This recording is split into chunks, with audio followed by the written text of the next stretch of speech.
Well, good morning and welcome. How's everyone doing this morning? Good. Can we give a big welcome to everyone who might be joining us online? We are so excited that you're with us, and we look forward to worshiping with you live and in person sometime here at our campus in Geneva. Well, I want to say a huge thank you to all of you. Last week, or 2 weeks ago, we did our annual survey, and you guys just did an amazing job responding, and we're so grateful for that. The information is incredibly helpful for us, and you guys gave us a lot of great feedback, some really exciting things that came out of our survey results. Almost 84% of you invited someone to church or to small group or to Christ in the last year. Isn't that awesome? 84% of you. So that's really cool. And then the other thing that's really good and growing in terms of our body is that a little over 25% of our people are either coming to us from sort of an unchurched or an unattending or a non-Christian background orientation. And so that's really the heart and mission of the Well, is to be able to love people who are far away from the Lord into a real life-giving relationship that is perpetually growing. We say it, that we love people into deeper levels of relationship with Jesus Christ. And so I'm so thankful to each of you for helping us live out that mission and make an impact in our community. Also, we asked you ways that you thought we could make the Well better. Some of you guys gave me some really good ideas about my teaching. Some of you said that you wish my teaching was more expository, which, for those of you who don't know what that means, that is where you teach straight through a text of the Bible. Oftentimes when people use the word, what they're thinking is more, I wish we would just preach through a whole book of the Bible. And then others of you said, Jerry, I really wish you would be a little bit more topical and thematic, and things that are a little bit more true to our everyday situations, or that I know how to apply. Some of you said literally, I wish you would connect like the events of Scripture more to the events that are happening historically in our world, all the time, at least 2-3 times a week. Someone will come up to me. They're like, Jerry, what do you think the war in Israel means? Or Jerry, what do you think the war in Iran means? And I always tell them, I love theology, I study prolifically, but I'm not a theologian. I'm pretty sure it means that there's a war in Iran and that there's a war in Palestine. So, a lot of times trying to make those biblical connections oftentimes leads people into error, because it's very difficult for us to see that thing from a front-sighted orientation. And so you have to be really careful with that kind of stuff. And then others of you were saying, Jerry, I really wish you were talking about the things that are happening in my everyday life that apply to my life at work and those kinds of things. And I just want to assure you, we're always trying to do all of those things with whatever text we feel like the Lord has laid on our heart. And we love expository preaching. In 24 and 25, we took almost the entirety of those 2 years just preaching straight through the Gospels. We did them in tandem and parallel rather than just picking one of them in order to get a more holistic view of Christ's life. But we also know that a lot of times when you're preaching through a text and you're every week you're moving on to a new idea, you're constantly hitting new themes, you're constantly hitting new information, and it kind of becomes difficult and overwhelming to be able to apply to your life. So what we like to do is we like to grab a text and sit in it for usually about a month. And so we'll take a text and we'll tear it apart for 4 weeks. And as we do that, just like anyone that ever wrote a commentary or spoke expositorily, we will bring in other texts, because you think about John's gospel or one of John's epistles, and you realize a lot of what John is saying is not new. It's something that had predated him. It was written in the prophets, it was foretold through the law, or the idea, the concept exists somewhere in the Old Testament. And then as they were writing their later epistles, there were other writers who were coming along and writing at the same time. And so then we could take an idea from one of John's epistles and also take that same idea from one of Paul's epistles and show how each of them give us a new appreciation, a new sort of perspective on a particular idea that we're looking at. And so as we're preaching through a text over more weeks, then we'll bring in supporting ideas as we try to break out those themes and hopefully, where it's appropriate, apply them to our daily lives, but also our historical moment. So we will always try to do that, I promise. And if I'm not doing it enough, you feel free to tell me or send me a note. I love your emails. They are so wonderful. All right, so today we are finishing up our series that we have entitled Starting Point. And the whole idea of this is really coming out of Easter and celebrating the death and resurrection of Jesus.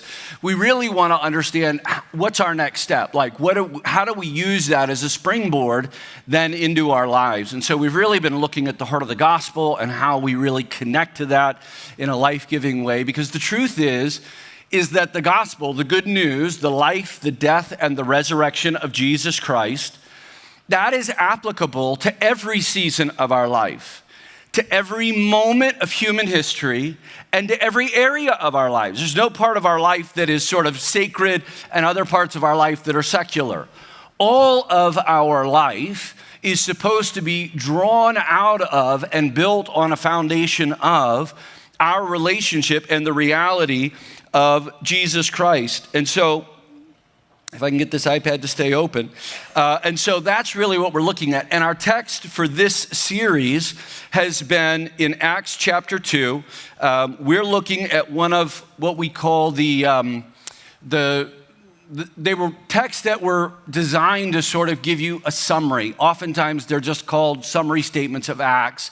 And they're to give you like a snapshot of what was happening as it was building. You know, oftentimes you'll see YouTube videos and they'll do time lapse or something like that to help you see how things are moving. That was the goal of these summary statements. And so in Acts chapter 2, we have one of them. And it said, all the believers devoted themselves to the apostles' teaching and to fellowship and to sharing in meals, including the Lord's Supper and to prayer. Now, verse 42 is the key part of this text. In verse 43 through 46, it gives us sort of an expanded version of what it means to be devoted to the apostles' teachings, to meeting together in fellowship and building community, and leaning into personal relationship with Jesus. It says, a deep sense of awe came over them all, and the apostles performed all kinds of miraculous signs and wonders, and all the believers met together in one place. They shared literally everything they had. They sold their property and their possessions in order to share the money with those who were in need. They worshiped together at the temple each day. They met in homes for the Lord's Supper. They shared meals with great joy and with generosity. And this is like a re-summarizing and sort of a conclusion, all the while praising God and enjoying the goodwill of all people. And each day, the Lord added to their fellowship those who were being saved. So we have the summary statement and we have what was the outcome, what was the product of that. That as we come together with a longing, a hunger, a devotion in ourselves, dedicating ourselves to the Lord and to one another and growing in our relationship with Him, the outcome is this natural growth. It is the byproduct of healthy things, that our faith would grow, that our life would grow, and that it would have a positive impact on other people. So then, where do we kind of start, and what is our next step? I think a text that is really helpful as we think about that in view of first century faith communities is found in Matthew chapter 11. Jesus here is speaking, and he says this. It's a very familiar text. Come to me, all you who are weary and carry heavy burdens, weighed down, and I will give you rest. Take my yoke upon you and let me teach you, because I am humble and gentle at heart, and I will give rest for your souls. Come to me, all you who are weary, tired, faint, anxious, all of the negative things there, and learn from me, because my yoke is easy and my burden is light, and I will give you rest. So the question about what's my next step is a question that we ask all the time throughout our lives, right? We ask it when things are chaotic. We ask it when we feel directionless. We ask it when maybe we're going through loss or pain. But we also ask it oftentimes when things are going well. We want to figure out how to maintain the momentum that we're experiencing, or even better yet, how could we accelerate it? And oftentimes we think we need to bring in this perfect bit of information or this perfect technique or strategy. And I'm not saying that there aren't times and different strategies and ideas that are wonderful to bring to bear in certain circumstances of our lives. But what Jesus and his followers believed in the first century was that there was nothing in all of life that was more important or better to bring to bear in every season and every circumstance of our life than our relationship with Jesus. That Jesus' life, death, and resurrection would always be our next step. And so we've been going through this series. One of the things that we've tried to really establish is that our first step is not a task. It's not a series of behaviors or ceremonial rituals. It is actually a person.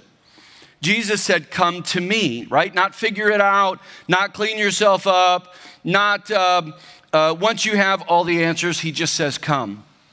So Carrie and I have this great set of friends, Robbie and John Stunkel. They're amazing. If you don't know them, get to know them. She's right here on the front. She is glowing red. Wave at everybody, Robbie. She's so excited. She's shaking her head no. All right, let's give it up for Robbie.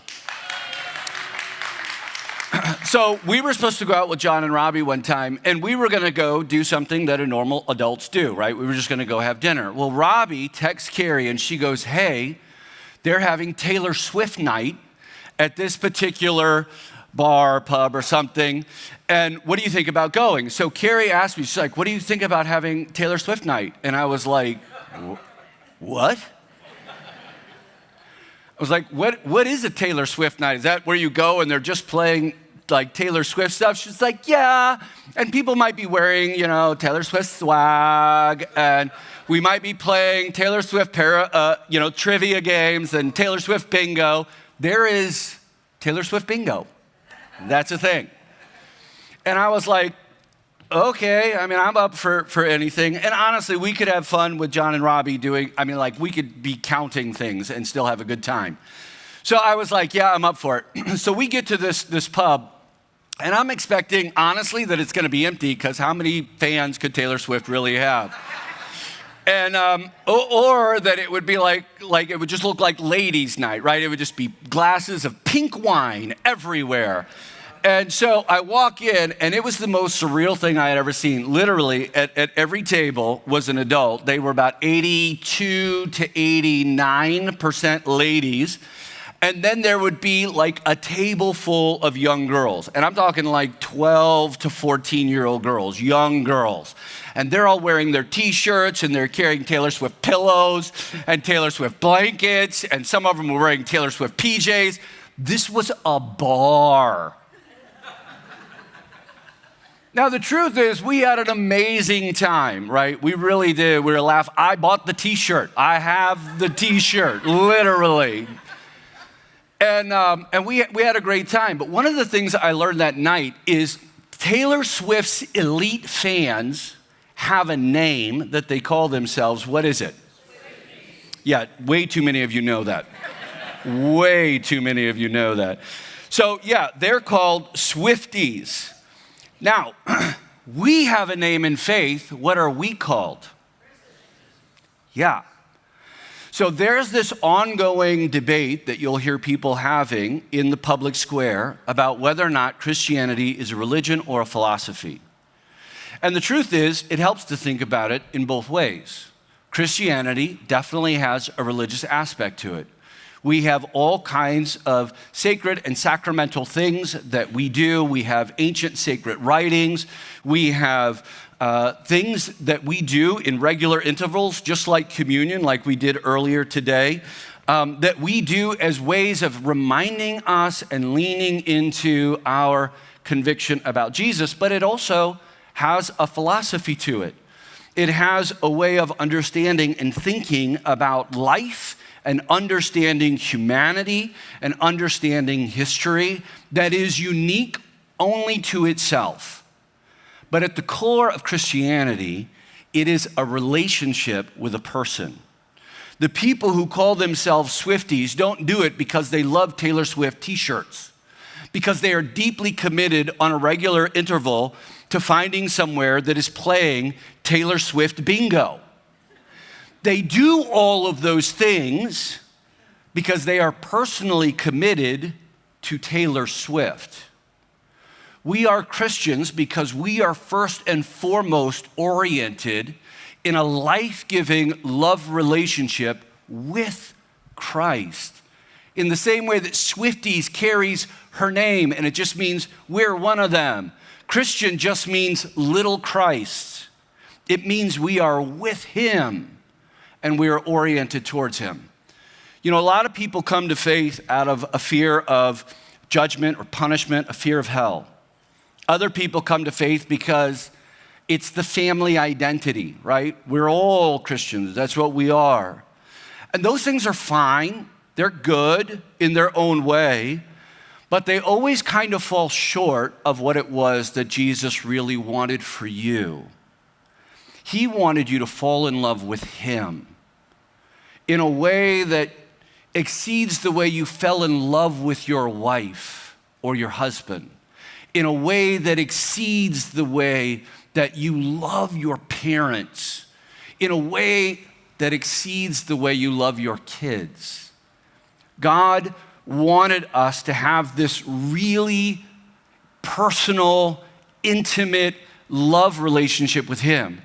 And the same way that we would reorient our behavior or our thinking or our time or our calendar for our friends, the same way we would do that for our spouse, the same way we would do that for any other important person in our life. He's saying, I want to be that for you.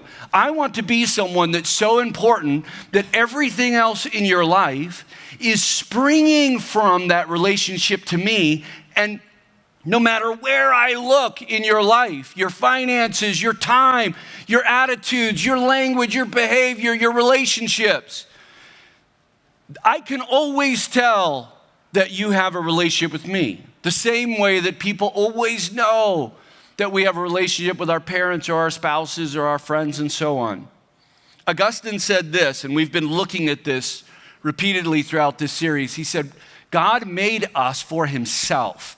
And the reality is our heart will never find peace. Our heart will be restless, chaotic. Our attitude, our emotions will be unsettled until they find their rest, until they find their peace, until they find their wholeness in Christ.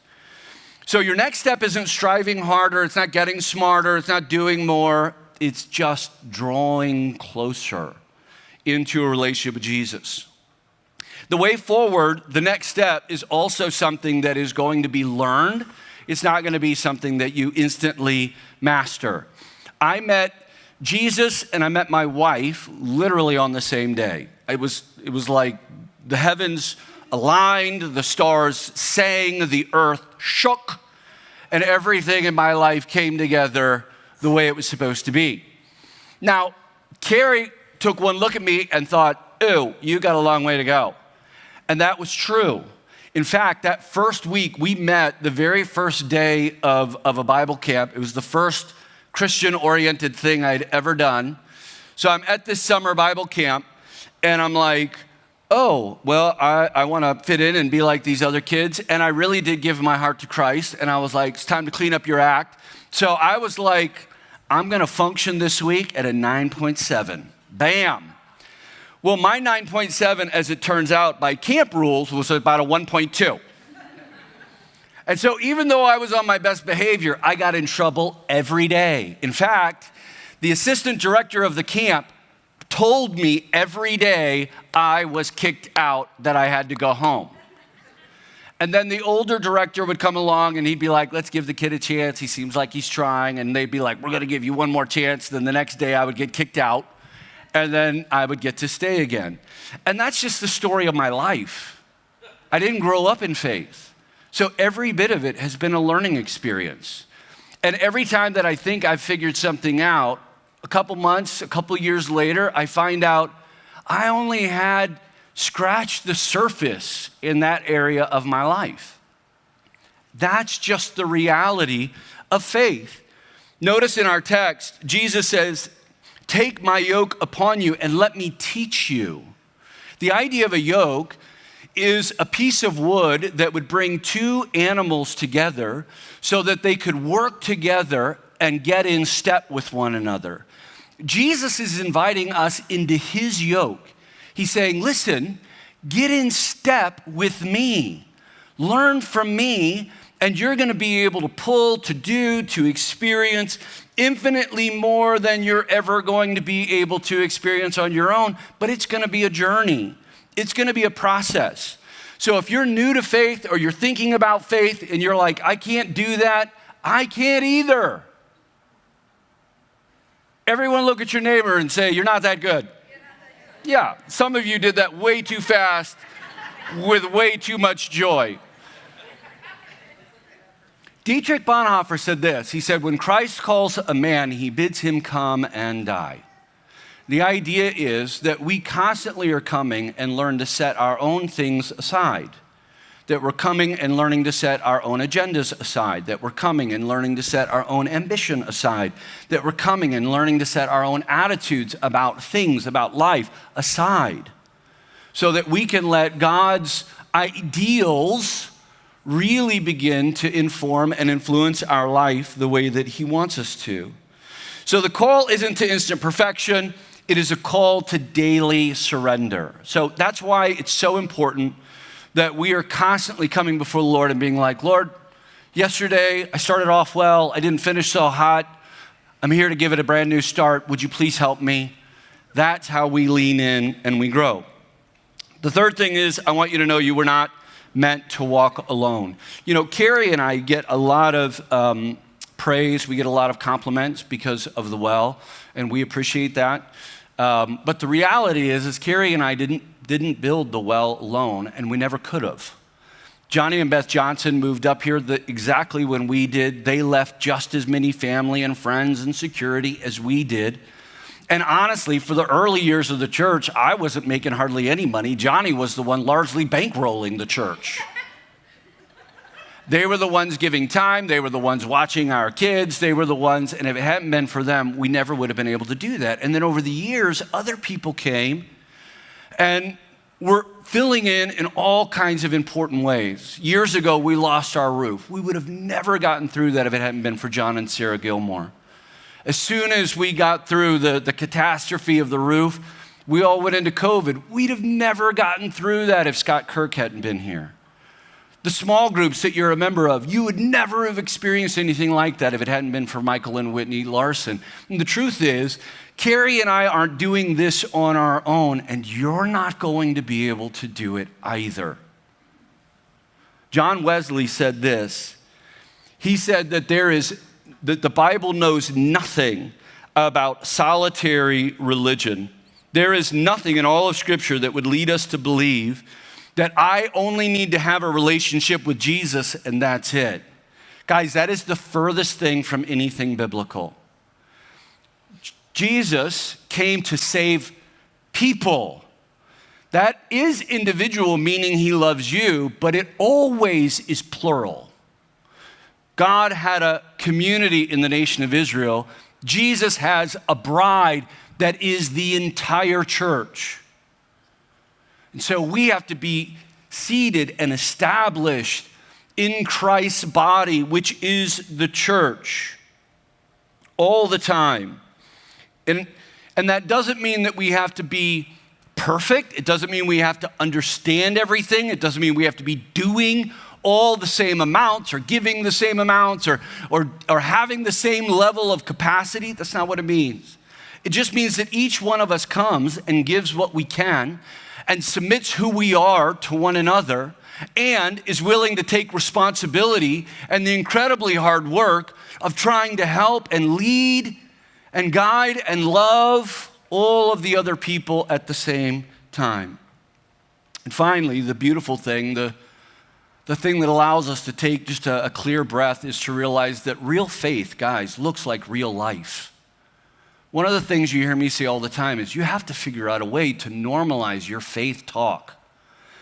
If when you say, when you're talking about Jesus at communion and you're using the word remembrance, unless that's the word that you normally use at work, like if you're like, hey, did you remembrance when we were hanging out last Wednesday? Don't use it. All of our Christianese is confusing. Sometimes it helps us when we're sort of having our insider moments in our insider conversations to speak clearly. But the reality is faith applies to every area of our life, and we've got to learn how to do that, how to speak to that. That's the beautiful thing that we see in our text in Acts. They were learning, they were connecting, they were eating, they were praying, they were leaning in their faith. They were being generous with one another. They were singing and celebrating together. And they were experiencing joys of their life. And look what happened. There was this deep sense of awe. Like they realized the power of community, the power of belonging, the power of the life and death and resurrection of Jesus, and the power of growth. And it actually caused a joy and a grace to well up inside of them that caused them to want to share that with everybody else in their life and in their world. And because of that, daily, God was adding to their numbers. C.S. Lewis said, don't waste time bothering whether you love your neighbor. Just act as if you did. Just make it a choice. Sometimes you love your spouse. Sometimes you don't. It doesn't change how we're supposed to be towards them. Sometimes you love your neighbor. Sometimes you don't. It doesn't change who you're supposed to be to them. You could apply that reality to every area of our life. So really quickly, I want to give you just 5 really practical next steps, and then I want to give you one overarching principle. The first one is you have to trust Jesus. That's the baseline of this gig. You have to enter into a relationship with Jesus that is trusting. Not just trusting that you're not going to go to hell. Not just trusting that if he was good enough for your parents, he's probably good enough for you. But like your own relationship with Jesus. You have your own relationship with your spouse. You have your own relationship with your friends. You have your own relationships with your parents. And you have to have your very own relationship with Jesus Christ. The second thing I want you to do is I want you to take our triple challenge. If you don't know what I'm talking about, there's a card in the back of the auditorium you can get. I'm going to explain it to you briefly, but I would still encourage you, grab one of the cards on your way out. That way, if you get home and you're like, what did he say? I don't remember. Something about his wife? You'll have this as sort of a point of reference. But I wouldn't have a relationship with my kids if I never spoke to them and if I never listened when they were trying to speak to me. I wouldn't have a relationship with my team. I wouldn't have a relationship with the elders. There would be no relationship in my life if I wasn't in regular intervals sitting down, talking with them, and letting them speak to me. That's the triple challenge. We want you every day, and the consistency is more important than the quantity. We want you every day to set aside 2, 3, 5 minutes of your day and read your Bible. If you're not sure where to read, there are tons of great apps out there that have reading plans, reading programs. You can pick one. If you need help, please ask me or someone in your small group or one of the staff or elders or just the person sitting in front or behind you. and they can give you some ideas about where to start. But just read for 3 to 5 minutes a day. And then I want you to take that same amount of time, that same 3 to 5 minutes, and you're going to talk to the Lord. You're going to let him know what's going on in your life. You don't have to say it any particular way. You don't have to use a certain kind of language. You can just be like, yesterday was rough, Jesus. I'm not feeling today's going to be much better. Could you help me? Could you give me the energy? Could you give me the thought? Whatever it is. Or maybe it's like, God, today's going to be awesome. I'm going to need tons of high fives. Could you send them my way? And then we want to take the same amount of time, that 3 to 5 minutes, and we want to just sort of listen. Be quiet, still yourself, listen, and try to write down, try to journal what you feel like the Lord is saying to you, and then grow that. If you start with 2-2-2, you're doing 6 minutes a day, then maybe after a few months, grow it to 4-4-4 and be doing it for 12 minutes a day, and then grow it to 15 minutes a day. You may never get to an hour a day, but you just want to grow that time, and it will grow in meaning and importance to you as you do it consistently. The third thing I want you to do, if you've never done it, is I want you to be baptized. I know I should have told you this 2 weeks ago. I'm sorry. But I want you to be baptized. For those of you who were here last week and saw it, baptism is a public stake in the ground. It is a public profession that I am one of his. I'm a Christian. I'm a little Christ. I'm a person who's so wildly in love with Jesus that it has changed everything else in my life. Number 4, I want you to be in community, which means you have to be here. On average, you guys attend 3 times every 2 months. That's the worst. That's the truth. It's not enough. Could you imagine eating 3 days out of the week? Or drinking 3 times a day? The reality is we need to be in constant fellowship. We need to be in constant worship. It's not that we're going to be at everything. You can't be at everything. I'll tell you a secret. I don't go to everything. But we orient our lives to this. So this isn't something we do when we have time. This is something we carve out time for. The same thing is true of small groups. You got to be in a small group. You have to be in a small group. You have to be in a small group. You have to be in a small group. And I know some of you are thinking, Jerry, I don't like small groups. That's okay, I'll forgive you. You have to be in a small group. You will never really understand what it means to be in the body until you are doing life with someone so closely that when something is going wrong with their life, you feel the weight of it. And you will never know what it means to be in the body until you're in a tight-knit group of close friends, so much so that when something is weighing on your life, you feel lightened and lifted by their support and by their prayers. You have to be in community. And the last thing is you need to serve. You need to find a way to put your gifts to use for the body, in the body. Now that might be something here in our local church, might be in the community in the same way. Either way, but oftentimes you don't even know yourself fully until you start leaning in and serving and giving your gifts in a way that are meaningful and life-giving.